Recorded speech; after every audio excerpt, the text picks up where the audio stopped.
Challenges in today's K through 12 education system. Despite increased spending, U.S. schools are not producing better outcomes, and student performance has fallen behind other countries. Access to quality education remains a challenge for people in low-income zip codes, which affects economic opportunity and mobility. The following sections outline the major issues related to K through 12 education, from spending and funding to student and teacher performance and other issues relating to accessing quality education, followed by some ideas for reform. Expenditures versus results. Did you know that the entire education market is roughly $1.3 trillion? The U.S. Department of Education states it contributes roughly 8% of the elementary and secondary education budget, with state and local governments funding the remaining 92%. In the 2015-2016 school year, the National Educators Association found that average K-12 public education funding was divided somewhat evenly between local governments, 44.4%, and state governments, 46.4%, though this varies by state and locality. Just over half of all education spending goes to the classroom instruction. Between 1992 and 2014, while student enrollment grew nationally by 20%, non-teaching staff grew by 47%. Professor Ben Scafidi, who authored the study Back to the Staffing Surge, outlined the issue this way. Given the massive increase in public school personnel, well over and beyond what was needed to accommodate student enrollment growth, given the data on stagnant student achievement in public schools over time, and given that students in recent years have characteristics that are slightly more favorable for student achievement, the productivity of American public schools has fallen rather dramatically over the past few decades. And, in retrospect, the staffing surge in American public schools has appeared to have been a costly failure. Between 1950 and 2015, teacher staffing levels increased at a rate 2.5 times faster than student enrollment. Non-teaching staff and administration increased 7 times faster. You can read this study or watch the 8-minute video provided in the brief for a video synopsis. According to the National Center for Education Statistics, the national average for per pupil spending in 2015 was $12,903. Per pupil spending by state varies widely. In 2015, Washington, D.C. spent the most per pupil at $27,810, about double the national average, and Idaho spent the least per pupil at $7,858. But what matters most is how those dollars are spent. Higher spending doesn't always equate with better classroom outcomes. Studies from the Cato Institute have found no link between education spending and student achievement. CBS reports, American students have remained internationally mediocre since 1970, even amid a tripling in inflation-adjusted dollars being spent per student. A National Public Radio analysis finds that U.S. students are not in the global top 20 for math, reading, or science scores. In 2018, the National Assessment of Educational Progress released the nation's report card, the results of which revealed little change in student performance since 2011. It is important to note that this trend was preceded by fairly significant improvement in the 2000s, which many people attribute to the stronger accountability systems that had been put into place. So I think it's really interesting to really look at the growth of the administrative staff. I was stunned at the 7 times faster figure. Yeah, and then it's interesting to go to your school district, and it's actually rather easy because it's public information, is to see the salaries of the administrative staff in your school district. And that's really informative. I know, like, I went through that exercise in our school district, and it's surprising the levels and the number of people in administration. It is, and those positions tend to get created and not necessarily go away. And then they also have pensions that are tied to them, and that really becomes obviously a burden for the states that are paying those pensions as well. And in particular, a state like ours, they are fairly lucrative deals. And so, no, it was very eye-opening to see some of these statistics and just the whole notion of the professionalization of the education system. I think this is one of those results, is that you have, some very qualified people. I think you do need a strong administration. I think they should be well compensated. But wow, when it's increasing at 7 times faster, student enrollment, yes, you do kind of wonder about the value of that. And sometimes you see like a school district that manages like 2,000 students. And then you see the level of administration, and then you compare it to companies that have so many more customers and they deliver so much output with a much smaller, leaner team. And as you said, it's not something that's always questioned. It's like, well, do we need all of these costs? And there might be a point in time, are there more efficient ways of getting the expertise when we need it and then releasing it as contractors instead of creating a full-time position? I think sometimes government administration don't necessarily think that way. No, I think a lot of times once budgets are in place, it's how do we spend the money, not do we need to spend less or, more. Yeah, there's very little incentive for that. So funding gaps across the school is one of the big challenges, right? As outlined in this recent report by the Education Trust, in the U.S. today, school districts serving the largest populations of African American, Latinos, or American Indian students receive roughly $1,800 or 13% less per student in state and local funding than those serving the fewest students of color. And where is the quote here? This may seem like an insignificant amount, but it adds up. For a school district with 5,000 students, a gap of $1,800 per student means a shortage of $9 million per year, which makes a big difference. The American Action Forum writes that public school systems in low socioeconomic status communities are often under-resourced, negatively affecting students' academic progress. Multiple research studies have shown that providing educational options create a more competitive, productive school system for all and leads to improved academic outcomes. Their report identifies studies by Paul E. Peterson, the DC Opportunity Scholarship Program, and Brookings Institution / Harvard University that all point to improved outcomes in terms of graduation rates and college enrollment when parents are given choice to find the best school fit for their children, particularly among low-income and minority students groups. Some challenges associated with school choice options, as identified by families in distressed communities, is difficulty accessing schools outside of one's neighborhood because the public bus system does not service private and charter schools. Another interesting anecdote parents identified was the value of having a teacher that understands and relates to their student, something that was noted as missing in some private and charter school settings. So that gap is a real issue, especially when schools are funded by the state, but also the local government, the city, and the distribution. And it is where when you have more options, different funding sources for schools, you can provide people with choices that will fit their kids and their families better. So yeah, that whole idea of finding the best school fit, I think really needs to be underscored, because I think the one-size-fits-all government option is not necessarily a good fit for many students. And I think it's parents who best know their children. And so the notion that when you can give parents some more choice and making that best fit for their child, the child is going to do better in school, which increases likelihood of success in whatever, path they choose.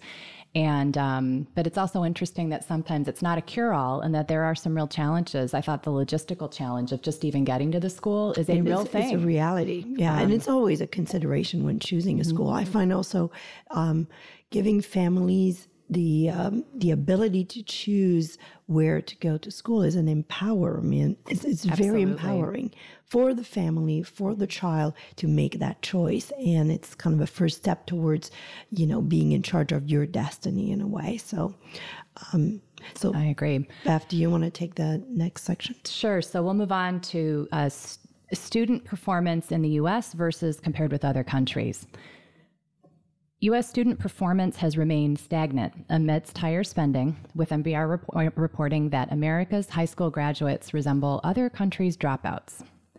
According to the Pew Research Center, one of the biggest cross-national tests is the Program for International Student Assessment, which every 3 years measures reading ability, math and science literacy, and other key skills among 15-year-olds in dozens of developed and developing countries. The most recent PISA results from 2015 placed the U.S. at an unimpressive 38th out of 71 countries in math and 24th in science.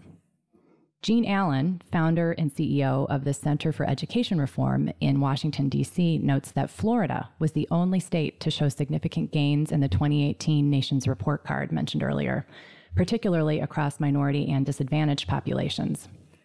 And she's quoted saying, "While most states saw no significant improvement, the state of Florida and two of its biggest districts, Miami and Duval, achieved unprecedented gains. Significant gains were made across the board by low-income students, students of color, and students with disabilities. That's because, starting in 1999 and consistently since, Florida adopted measures that held schools, students, and communities accountable for results." Which is a common theme, that once you start measuring and once you start taking a look at, what you put in versus what you're getting out, you tend to get better results. You tend to see improvement, and you identify places where you need to tweak and where you need to make some decisions about redeploying resources. So I think that makes a lot of sense. I think, though, comparing U.S. performance with other countries always needs to come with an asterisk, because in the U.S., we provide the same education opportunity to everyone and that same high school experience. Everywhere else in the world, your path gets determined much earlier on based on your academic results. You get tracked in Germany, for instance, based on your academic results. You either go to gymnasium or you don't. You go to a more professional track early, like at 13, 14. Everywhere else, your early academic result will determine whether you go in a science track, in a social studies track, in a professional track. So that, I think, really impacts the overall, performance scores that we see when we compare ourselves internationally. When, it depends on who's taking the test, right? So if you just have your best students take the test, then of course they're going to rank a lot higher. So I'd like to see that perspective, accounted for, right, in those measures. That's a great perspective, and I appreciate you bringing that, because you grew up in a different country that might have had a slightly different system. And the other thing about other countries as well, I know that in India, in China, and South Korea, I believe that the education system focuses a little bit more on drilling and some different educational approaches, which could account also for their superior. And I'm not sure from this if we know where they fell, but they tend to score better in math and science and some of the topics. Yeah, right, because of the approach of teaching also. So I think these international metrics, I think we always have it, and also their intent is often to just make the U.S. look great. I mean, just right. But that said, I mean, we should want to be at the top. We should want to be in the middle. No, I think we should seek to perform, at the top. We have resources far greater than most countries. I mean, there's really not much of an excuse that we should not be performing at the top. Absolutely. All right, so I'll take, the next section is around teacher performance, and the other challenge, right? We're going through kind of all of these challenges in education. So we talked about funding, we talked about student performance, and now there's like teacher performance and the role of unions. Teacher quality matters greatly when it comes to student outcomes. A study in the National Bureau of Economic Research found that replacing poor performing teachers, those with value-added scores in the bottom 5%, with an average teacher increases the present value of students' lifetime income by more than $250,000 for the average classroom. I mean, the effect, that is staggering number. And think about that, right? Replacing a poor performing teacher with an average teacher, not a great teacher, increases the present value of students' lifetime income by more than $250,000 for the average classroom. That's an incredible study, and there's a link to this study here. Hoover Institute senior fellow Eric Hanushek, in his comments on the study, writes that evidence shows that bad teachers cost hundreds of thousands of dollars in lost income and productivity each year that they remain in the classroom. These costs are large enough that failing to address them is simply inexcusable. It is time that we develop policies that truly are designed to help our children and not just the adults in the school today. This strong statement. Teachers' union exert a large amount of influence over public education at the national, state, and local levels, and have been long accused of protecting poor-performing teachers. This article from The Atlantic outlines examples from California of how difficult it is to remove teachers from the classroom. Conversely, this Washington Post article references a report supported by a pro-union group that counters these charges, saying by demanding higher salaries for teachers, unions give school districts a strong incentive to dismiss ineffective teachers before they get tenure. Teachers' unions are also well documented as being highly political. For the 2016 election cycle alone, teachers' union donated $32 million to political campaigns. 93% of the money given directly to politicians went to Democrats. National Educators Association is the largest teachers' union, representing over 3 million teachers.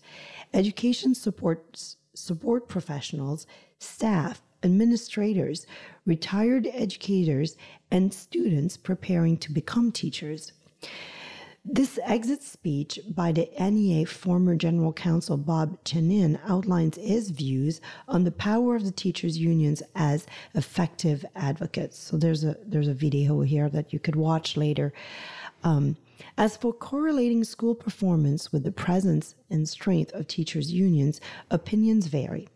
The Thomas B. Fordham Institute found that the states with highest gain in student performance did not have the strongest union presence. Conversely, Matthew DiCarlo of the Albert Shanker Foundation, funded by the second largest teachers union, the American Federation of Teachers, found that the presence of teacher contracts in the state has a positive effect on achievement. The recent Supreme Court decision in Janus versus Axme found that public sector unions cannot compel members to pay dues because they are an inherently political organization. This case could have a large impact upon all public sector union membership, including teachers' union and their related influence. What I thought was interesting here that I did not realize is we call it teachers' union, but again, it does not just include teachers. It includes professionals, staff, administrators, retired educators. It includes a lot of people. And I feel like that's diluting the value, perhaps, of a teachers' union, and also that it's a national level. Like, shouldn't like a union be really local and specific to the community in which it is instead of related to national? I don't know, your thoughts there. Well, and I think that usually at the local level, they roll up to the national level. So, for example, here, I believe our Wilmette Educators Association rolls up to the NEA eventually. I think in general, and if you watch the video, the teachers, or rather the unions, they clearly are representing the interests of the adults that are in the system. And so sometimes that can cross over into the interests of children, and sometimes it doesn't. I mean, I think that kind of is the example of teachers' unions are well known to protect teachers who really should not be in a classroom anymore. And that's a negative effect. I think the union, when it puts the well-being of a teacher over the well-being of the children in the room, that's a real problem. I was stunned at the amount of money, not super surprised at where the money went. I had always long suspected that in terms of it having a little bit more of more of a Democrat slant to the giving, but $32 million to a political campaign. The Janus decision, I think they made the right call that they are inherently political organizations. When you are donating as a body to that many campaigns, and I suppose understandably, because teachers are they're government employees. And so they're going to donate to campaigns that will create policies that will benefit them. The government policies and that the will money benefit could them. go to professional development, to development of the teachers, right, and really enhancing their ability to be effective in the classroom, or even it could go back to developing students to become teachers, right? So it could, so it could. I mean, it could. I mean, that's $32 million. That's a big amount that's going to campaigns, and that members don't necessarily endorse all the same candidates. So that's always, I think, one thing to consider. Right. Well, they don't. And that was the gist of the Janus versus AFSCME finding, is that teachers now don't have to pay their dues. I do think there's still somewhat of a, that's too hard of a word. I think there's still a lot of pressure, I'd say peer pressure, for teachers to join the union. I think now that they don't have to, they now have the right not to. But I do think you are still sometimes viewed as an outlier. Completely excluded, or maybe you need to create a different form of advocating for work conditions in your environment. But usually you're part of a community. And I wonder the need for your union in a school system where it's really part of a community, and you have to, I don't know, feel like the environment, the work environment is in the best interest of everyone so that they could be effective in teaching our kids. I don't know. It's hard to say, and interesting, and this will lead into the next section. I think what teachers unions largely do is they represent their members in terms of compensation. Right, just the compensation, not just the work. Yeah, right. So I think so. We'll cover that. I think in a circle conversation, this is where it's interesting, if you want to bring in different perspective, to invite someone who is, part of the teachers union and have a full-on discussion around union in your school district, right, and what they do and how the money is being used, and the effectiveness, or of the union in your school. So moving on to teacher compensation and pensions. Teacher compensation and development is also an important topic of discussion in education, as not all schools are equipped to support and promote strong teachers while identifying and addressing problems created by weak teachers.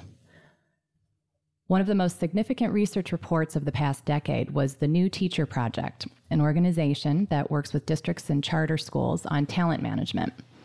Its report, called The Widget Effect, sparked a conversation about teacher quality, stating, "Our research confirms what is by now common knowledge. Tenured teachers are identified as ineffective, and dismissed from employment with exceptional infrequency." While an important finding in its own right, we have come to understand that infrequent teacher dismissals are in fact just one symptom of a larger, more fundamental crisis: the inability of our schools to assess instructional performance accurately or to act on this information in meaningful ways. So Public Impact's Opportunity Culture report offers an innovative look at rethinking the teaching profession and how it's structured.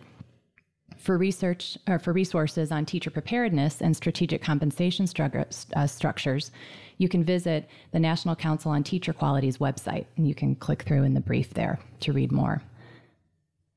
Teacher strikes across the country in recent years have brought attention to issues such as declining teacher pay. But in many cases where school funding has gone up, instead of increasing teacher pay, which some argue has not kept up with other professional level salaries, increased spending has gone to non-classroom staff and pension and benefit payments. And in some cases, those payments go only to paying down pension debt, not to funding better benefits for current teachers. As education scholar Frederick Hess writes, in the case of Kentucky, where teachers have been fighting pension reform, Alderman, who is a former Obama staffer, has calculated that if the state wasn't forced to spend vast sums paying down pension debt, teacher salaries would be $11,400 higher than today. I know that pension debt is an issue for many states, and so this is an important point here. And we mentioned it earlier that it's not only salary pay, A lot of times the benefits and the pensions that teachers accrue and some of the laws outlining how that happens can become really almost, crushing debt for states to take on. So unaffordable pensions and benefit packages for teachers and other public sector employees are a drain on many states' finances. According to the Pew Charitable Trust, the gap between the total assets reported by state pension systems across the United States and the benefits promised to workers, now reported as the net pension liability, reached $1.1 trillion in fiscal year 2015, the most recent year for which complete data are available. That represents an increase of $157 billion, or 17% from 2014. To address the spiraling pension costs, some states are moving to hybrid plans for government workers' retirement plans, including for teachers. But funding to pay for existing obligations remains a challenge that many states have yet to figure out. So pensions is a whole other issue of the education system. So we went through the school funding. We talked about teacher performance, measuring net performance, and then there's the management of the pensions, which can be a whole issue in itself. It can be. And one thing for people to figure out or think about as you're reading this, and it applies to teachers as well as all government workers, a lot of these pension programs are simply not available to a lot of the people who end up paying for these pension programs. Like your regular private sector worker normally does not have a pension. That's a bit of an antiquated concept. Most people have 401ks or other types of retirement plans. And so as people read up on pension situations in their own states, they should really take a look at what those obligations are and then compare it to what you and your neighbors have in terms of providing for your retirements. And so, that's a really good point. I mean, that's and looking at what's offered as pension to teachers in your district compared to people in your community, and they should be equivalent. Right? They should be equivalent. They should. And it also it's publicly available information, so you can Google it, and you should be able to come up with some figures if you want to do a little digging.